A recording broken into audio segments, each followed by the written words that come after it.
Sud Radio, le coup de cœur des libraires. Valérie Expert, Gérard Collard. Bonjour à toutes et à tous et bonjour Gérard Collard, Bonjour, Madame libraire Expert. à Saint-Maur, Oui. La Griffe Noire, un événement dans 15 jours, préparez-vous. Oui, parce que franchement, j'ai reçu il y a quelque temps un bouquin, c'est le livre de Claude Lelouch, sur sa carrière, c'est-à-dire c'est des interviews, enfin c'est des entretiens avec deux journalistes et il parle en fait de sa vie, il parle de beaucoup de choses et sur chaque film, vous voyez, donc il raconte et je suis tombé complètement scotché par ce bouquin. J'aime bien Lelouch, mais bon, comme tout le monde, il y a des hauts, des bas, il y a des choses que j'ai aimées et moins aimées, et puis il fait partie du patrimoine.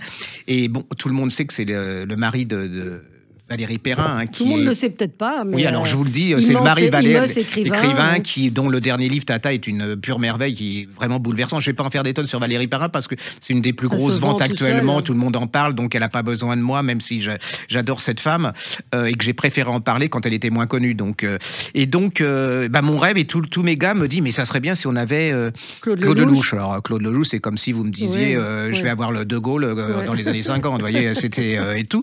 Et puis le miracle est arrivé, Claude Lelouch va venir dédicacer, parler avec vous de cinéma, de ce qu'il pense de la vie, de la société contemporaine, voilà, des acteurs et tout, le jeudi 12 décembre, et il sera avec Valérie Perrin. Je trouve ça merveilleux, c'est-à-dire deux personnes que j'adore, que j'admire, ce qui est quand même pas très courant, et que je respecte, et puis qui a quelqu'un qui a contresens de ce qui se fait, c'est-à-dire qu'il a jamais été dans la bien-pensance, il a eu des échecs, il a eu des énormes succès, et là-dessus il s'est servi de tout pour être Claude Lelouch. Il est resté malgré tout, il n'a pas la tête surdimensionnée, donc on sent que...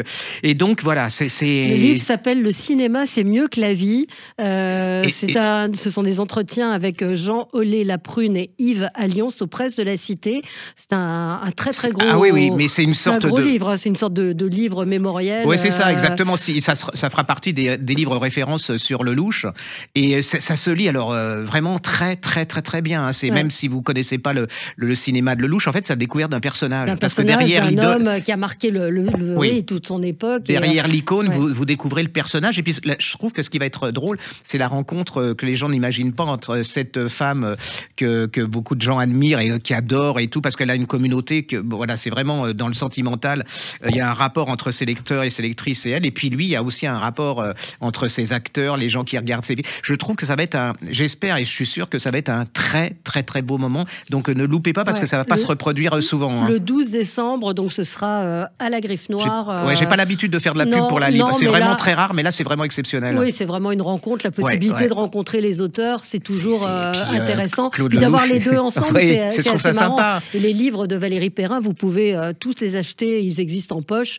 C'est des bulles de bonheur à chaque fois, de sensibilité, de vraiment. C'est des gens que vous imaginez pas rencontrer. C'est comme vous, quand je vous connaissais pas, je me disais mais jamais je rencontrerai Valérie Expert. Et là, vous dites jamais je rencontrerai Claude Lelouch, parce que c'est quelqu'un qu'on voit dans les médias partout. Et donc voilà, donc allez-y, c'est vraiment, ça va nous faire un grand moment de littérature et de rencontres humaines. Alors rencontre également, il y a le salon du livre de la presse jeunesse, salon du livre et de la presse jeunesse, pardon, qui est en Seine-Saint-Denis. C'est le 40e anniversaire de ce festival, de ce salon.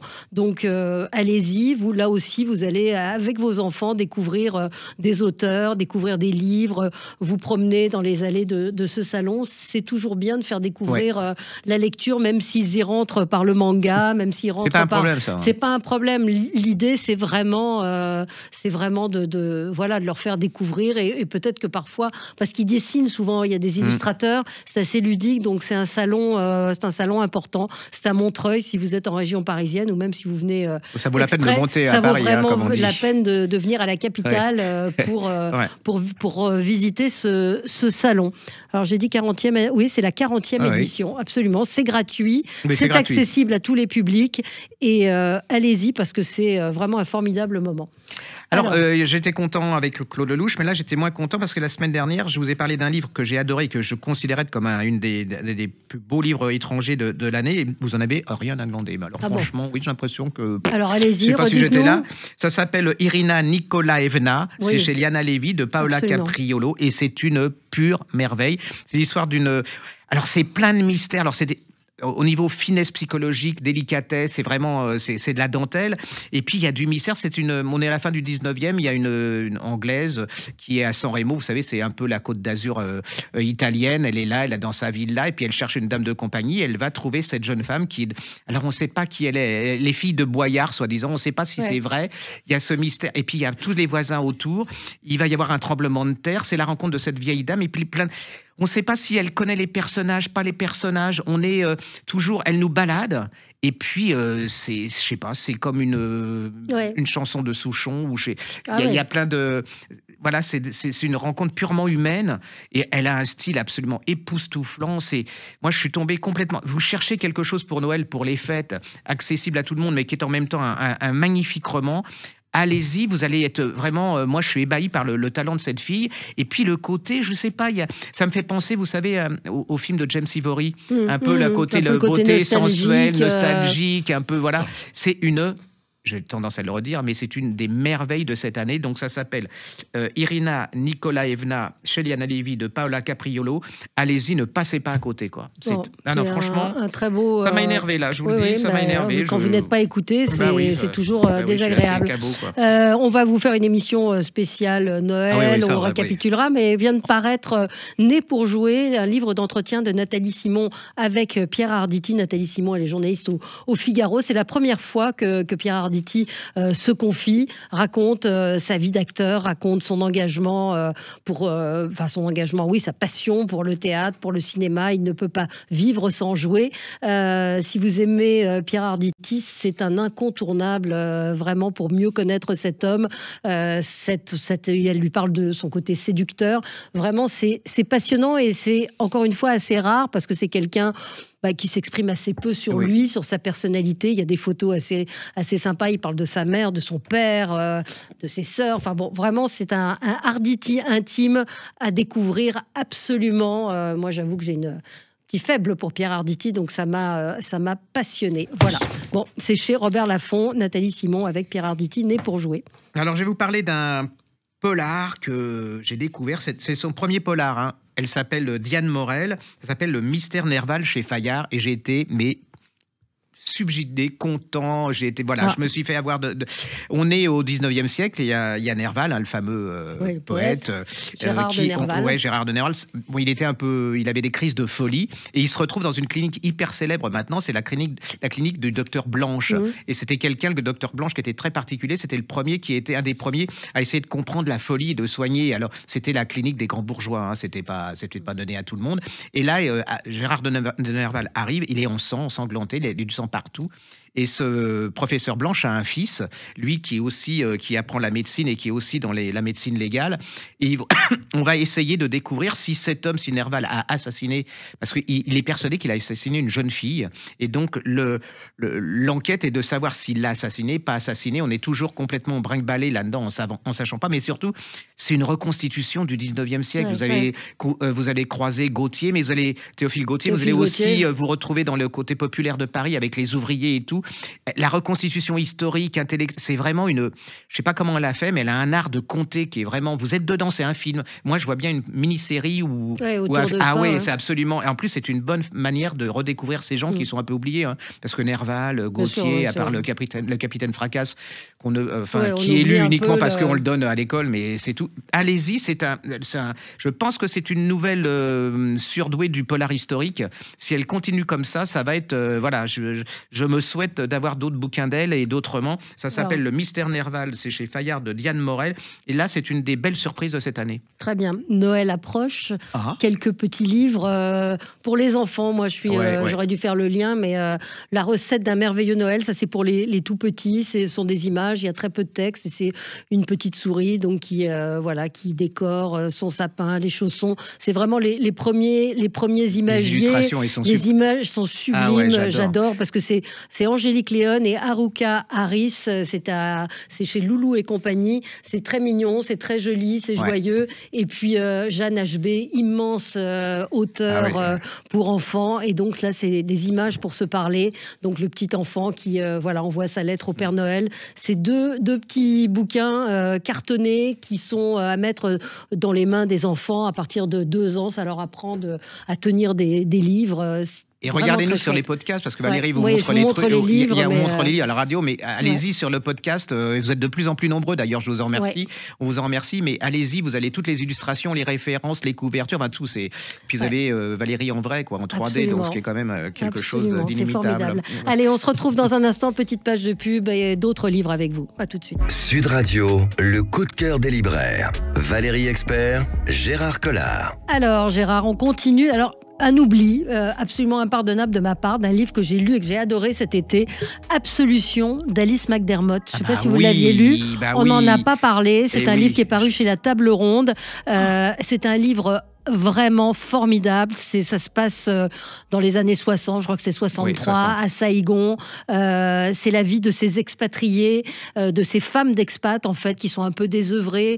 Il y en a une, Patricia, qui est une jeune irlandaise d'origine, américaine d'origine irlandaise. Et ça commence avec les garden parties, un peu ces femmes qui sont obligées de se recevoir entre elles. Et puis elle décide un jour de faire à sa bonne, il n'y a pas d'autre mot, des petits habits de Barbie. Et c'est à la fois vous ressentez la moiteur de Saïgon à cette époque-là. Et en fait, le livre est écrit à la première personne par cette jeune femme aujourd'hui qui a 90 ans, qui s'adresse à la fille d'une de ses expats. Je ne sais pas si je vous le raconte bien, mais c'est à la fois la vie de ses expats, parce qu'elle a un don. Moi, j'adore Alice McDermott. Vous pouvez tout lire d'elle aussi en poche.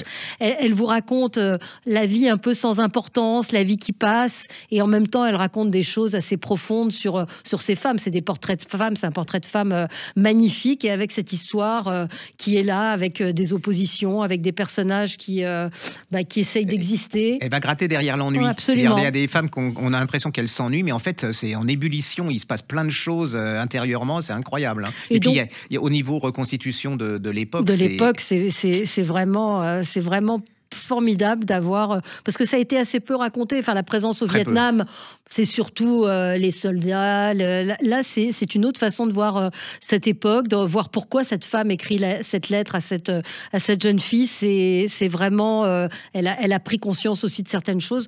C'est un livre, moi, qui m'a beaucoup plu. Je ne sais pas, parfois il y a des oublis, on note, et puis donc il n'est jamais trop tard. Alice McDermott, là aussi, vous pouvez lire tout, encore une fois, en poche. Ça s'appelle Absolution. Elle a une écriture et une plume. Elle est dans le détail. Vous êtes vraiment dans le livre. Il n'y a que les Anglais comme ça. Les Anglaises, elles sont absolument incroyables. On a l'impression qu'elles se plongent dans les personnages et tout. On y est, quoi. Et Absolution, elle cherche peut-être des choses qu'elle a pu faire qui n'étaient pas forcément pas très bien. Quoi d'autre, Gérard? Ils viennent de réimprimer avec une nouvelle couverture absolument sublime, un livre que j'avais adoré, qui était avant la grande mode, parce que ça, c'est devenu la grande mode. C'est Natsumi Soseki. Alors, Soseki, c'est un énorme écrivain japonais. Et il avait écrit « Je suis un chat » chez Gallimard. C'est une sorte de collection de poches. Alors, pour Noël, le cadeau absolument parfait. Alors, parce que maintenant, tout le monde fait des livres sur les chats. Je ne sais pas si vous allez là. Vous ressortez Marcel Proust et vous mettez un livre sur les chats, il passe complètement inaperçu. Mais alors là, les gens se précipitent sur... Alors, il y a de l'excellent, mais il y a du pire. Et là, c'est la preuve que la littérature japonaise, malgré ce que disent beaucoup, sans jamais souvent les avoir lus, c'est que c'est pas compliqué. Enfin, c'est intelligent, c'est fin, c'est plein d'humour, c'est accessible à tous. Et là, c'est l'histoire d'un chat qui est à Tokyo. Il va se balader. Il va vous raconter ce qu'est la vie à Tokyo et ce que sont les Japonais à travers la vue de ce chat. C'est un classique. C'est vraiment un monument. Mais les gens connaissent pas forcément. Ils vont se précipiter sur des choses un peu banales, un peu turnover comme ça. C'est incontournable. Ah oui, c'est un incontournable. Et c'est vraiment pour tout le monde. Alors, si vous avez un chat, Ça, vous allez complètement tomber. Si vous aimez le Japon, ça allait être complètement... Et si vous aimez la bonne littérature et prendre du plaisir en lisant un livre, allez-y, c'est vraiment pour moi, c'est un des grands romans japonais du XXe siècle. Très bien. Alors, autre polar, mort d'une influenceuse, Elisabeth et Charlotte Antebi. Donc, c'est la mère et la fille qui ont écrit ce polar à 4 mains, pas à 80, à 4 mains. C'est une série de meurtres qui sont tous plus horribles les uns que les autres. Une capitaine de police qui enquête avec sa fille qui a 15 ans parce qu'elle connaît le milieu des influenceuses, ce qui n'est pas forcément le cas de sa mère. Et ce qui est passionnant, c'est que c'est à la fois une plongée dans cet univers de ces influenceuses. Il y en a qui meurent, hein, Gérard, ça va vous faire plaisir. Bonne nouvelle. Et puis Elisabeth Antebi, il faut dire, elle avait lancé le salon du grec et du latin. Elle-même est helléniste. Et donc, il y a des références à la mythologie. Ah ouais. Alors, ne partez pas, mais il y a un lien. Non, mais il y a un lien qui est fait de façon extrêmement subtile entre ces influenceuses et puis peut-être comment ce monde ancien peut imprimer dans notre culture aujourd'hui. En tout cas, ça fonctionne très bien. C'est remarquablement bien écrit. Mort d'une influenceuse, Elisabeth et Charlotte Antebi, c'est aux éditions de L'Harmattan, un polar que vous ne lâcherez pas. Ah ben là, ils viennent de rééditer. Alors moi, ce que je considère un des chefs-d'œuvre de la littérature policière française, que j'avais adoré, mais qu'on avait adoré il y a longtemps, qui est de Nico Takian, ça s'appelle La nuit n'est jamais complète, en format poche. Ah oui. Ça, c'est... Alors, on est... Là, il fait froid. Vous prenez ce livre-là, vous allez avoir très très chaud. On est dans le désert. Il y a un père avec sa fille qui sont en voiture, dans leur sur une vieille Ford. Ils y vont. Et tout d'un coup, il y a un barrage avec des policiers. Ils lui disent que ils peuvent pas aller plus loin. Il faut rebrousser chemin. Le problème, c'est qu'ils n'ont pas assez d'essence pour rebrousser chemin. Donc, ils décident de rester sur l'endroit. Il y a une vieille mine désaffectée. Ils vont se retrouver avec d'autres personnes qui sont coincées aussi. Et là, le mystère commence, c'est absolument... Alors, il fait chaud, c'est la canicule. Il se passe quelque chose. Le lendemain, ils se réveillent. Déjà, ils ont dormi 12 heures, alors qu'ils n'étaient pas particulièrement fatigués. Pourquoi ils ont dormi 12 heures ? Les flics ont disparu, la voiture a disparu, et là va commencer un suspense, mais c'est oppressant. Vous êtes là, vous transpirez. Pourquoi cette jeune femme, le mari est décédé, la mère est décédée, pourquoi ils étaient dans cette voiture, dans ce désert ? Qui sont les autres compagnons dans cette mine ? C'est absolument... Voilà, c'est... Très prenant. Ah oui, c'est vraiment pour lui. Alors j'adore Takian parce qu'il fait vraiment des choses. C'est vraiment un excellent écrivain de polar français. Mais celui-là, il est hors piste, il est hors compétition. C'est pas dur. Vous êtes en caleçon et en truc tellement il fait chaud. Vous êtes très très mal dans votre tête et vous dites, c'est terrorisant. Hein. Franchement, c'est une pure merveille. Donc c'est pas cher. Ça vaut 8,70. C'est un petit poche. Ça s'appelle La nuit n'est jamais complète de Nico Takian. J'ai adoré, comme je dis, c'est une merveille, mais c'est vraiment une merveille. Moi, j'ai un livre qui vous montre que, en fait, la réalité, elle dépasse souvent la fiction. Ouais. Elle s'appelle Marie-Laure Buisson. Elle a écrit Espionne, 6 agents secrets d'exception aux presses de la Cité. C'est absolument... Alors déjà, c'est une raconteuse d'histoire absolument incroyable. C'est-à-dire que vous allez vous retrouver avec des femmes apparemment ordinaires, mais c'est des femmes extraordinaires qui font des choses absolument incroyables. Vous allez voir une femme qui va aider Staline à acquérir la bombe atomique. Il y en a une autre, elle va faire exploser un avion sud-coréen. Vous en avez une autre qui va rentrer dans le Mossad et qui va abattre le chef de Septembre Noir. Il y en a plein.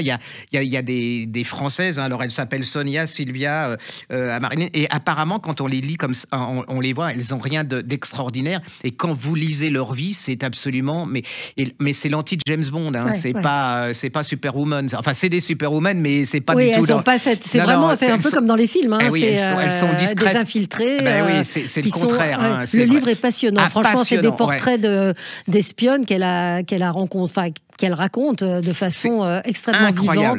Alors ça m'a fait penser à ce livre qu'on avait adoré, que moi j'avais adoré, Les Amazones du Mossad, vous vous souvenez, qui là aussi raconte, ça faisait penser un peu à la série Téhéran, qui raconte comment ces femmes sont entrées au service du Mossad. Parfois celles qu'on n'imaginait pas, c'était Michel Barzoad et Nissim Michal qui avaient publié ce livre aux éditions Saint-Simon. Mais celui-ci, Espionne, c'est un petit peu différent parce que là ce sont vraiment des espionnes dans l'histoire. Et là vous faites prête à voir, hein, parce que chaque vie est un roman, c'est-à-dire que elle pourrait encore plus développer, parce que ces femmes, on se dit, mais comment moi, je suis en plein d'admiration. Hein, c'est vraiment. Alors qu'il y en a aussi celle qui fait sauter l'avion sud-coréen. Je suis pas sûr d'avoir. Mais bon, c'est quand même voilà.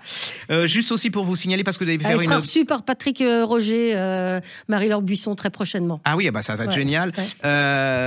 Juste pour faire une bonne action en lisant. Puis vous savez ces petits cadeaux qu'on met dans l'assiette. Ça s'appelle Le Pire des Noëls de chez Livre de Poche. Ça soutient le Rire Médecin. Vous savez, qui est une association pour aider les enfants quand ils sont à l'hôpital. Et c'est la Ligue de l'Imaginaire. La Ligue de l'Imaginaire, c'est des gens comme Bizien, Giacometti, Descos, Tilliez, vous voyez, les Norek, les grands Labsker.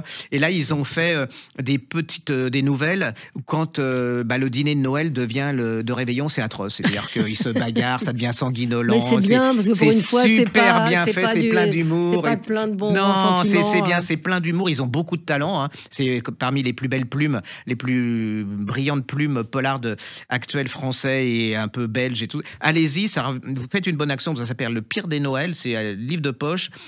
C'est pour le Rire Médecin. Le Rire Médecin. Rappelez peut-être les éditions de Espionne de Alors, Espionne, c'est Marie-Laure Buisson, c'est au Presse de la Cité. Voilà. Hein, donc. Et c'est vrai que vous allez rencontrer des femmes incroyables.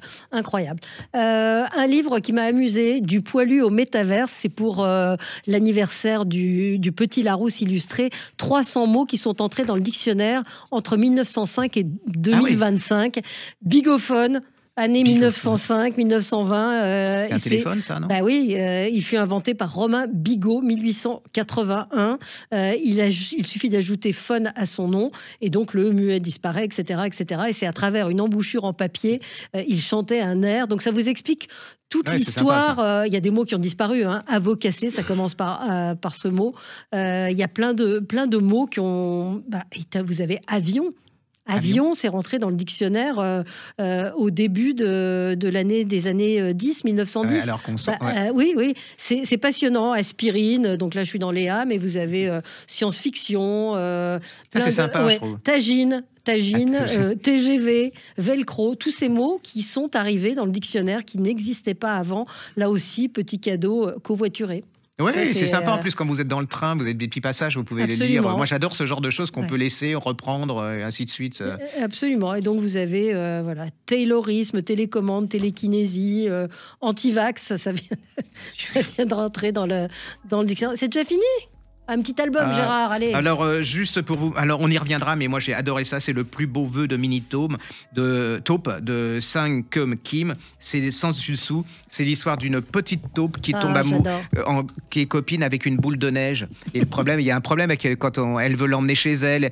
On vous en reparlera. Les illustrations sont absolument merveilleuses. C'est plein de délicatesse et c'est plein d'humour. C'est plein de tendresse. J'ai presque pleuré parce que, elle n'arrive pas elle part, la boule de neige. Je vous dis pas pourquoi, donc mais voilà, donc allez-y et la semaine prochaine je vous en reparle, on fera plus grand. Je rappelle, du poilu au métaverse, découvrez les 300 mots qui ont révolutionné notre société et la langue française. C'est aux éditions Larousse sous la direction de Daniel Lacotte, qui est un linguiste émérite distingué. Allez, on se retrouve la semaine prochaine avec d'autres livres. Oui, pour commencer les cadeaux. Allez, bonne journée sur Sud Radio. Sud Radio, le coup de cœur des libraires. Valérie Expert, Gérard Collard.